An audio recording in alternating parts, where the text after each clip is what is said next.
Iyon, hello. Galing na sa DGR, no? It was a wild ride. Tanghaling tapat.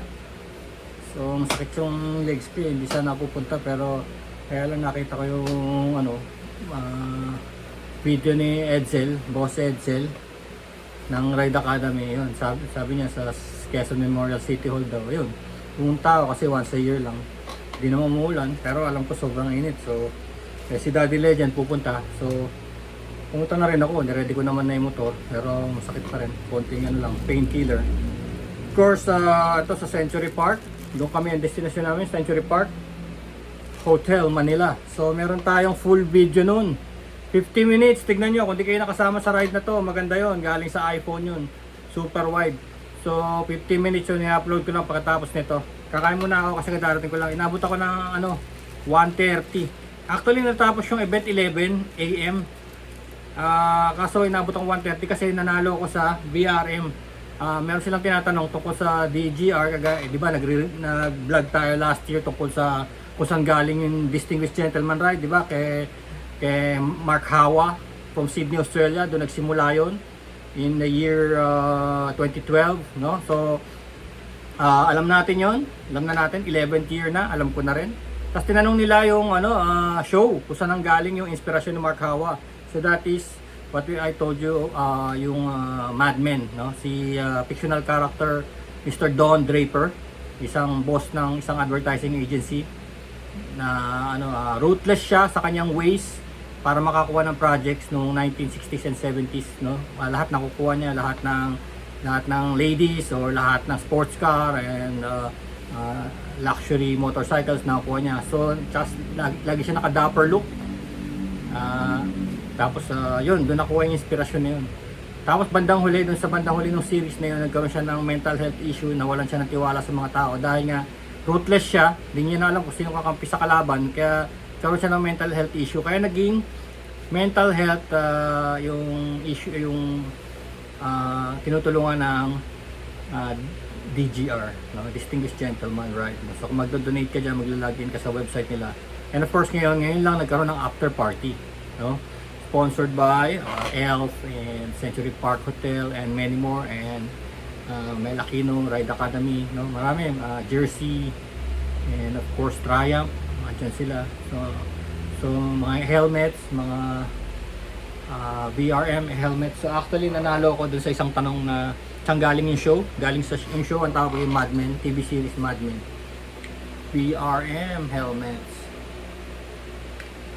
And just to think about it, di ba kahapon meron tayong vlog tungkol sa Pipichuging helmet, 600. Ngayon nagkaroon ako ng tunay na matigas na helmet, oh.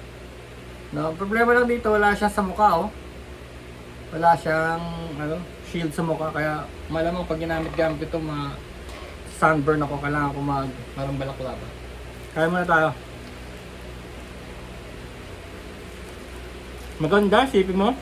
Nalanding kami sa ito, ano yata to eh, tuna and lettuce. Yan. Tuna and lettuce and kung ano-ano, cheese. Actually, may bayad yung breakfast.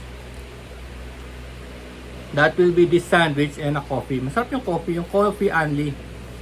So nakadalawa ako. So sa 350, bawi ka na kung 100 o 150 yung coffee, tapos ito 200. Ay nakadalawang coffee ako, no? So 300 na sana.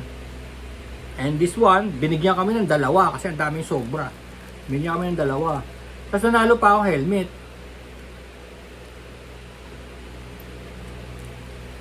Helmet is around 3,250. Yun ang price nitong helmet na to. Swak na swak, matigas. Tapos yung liner na papalitan. Kung gusto nyo maging small, pinapalitan lang yung liner, yung tela sa loob. Kung gusto mo siya maging small, the shell is the same.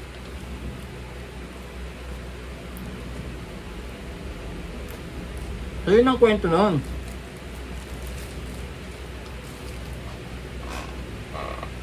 Hindi ka naman talaga mamamatay sa init, basta kailangan meron kang tubig. May dala naman akong tubig. Ito tignan nyo, fit na fit siya.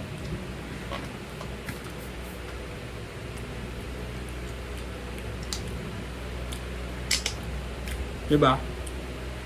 Para kung yung kalaban ni Terminator, yung yung nagiging liquid metal, diba? Ganito siya nung nagnakaw siya ng police bike. Parang exposed to sa elements. Yung mainit na hangin, exposed siya. Kaya lang rito, wala siyang may ginaganon, diba? Pero matigas, oh.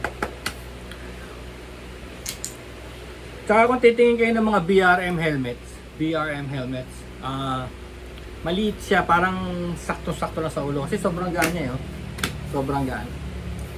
So thank you Vintage Rider Manila 1976.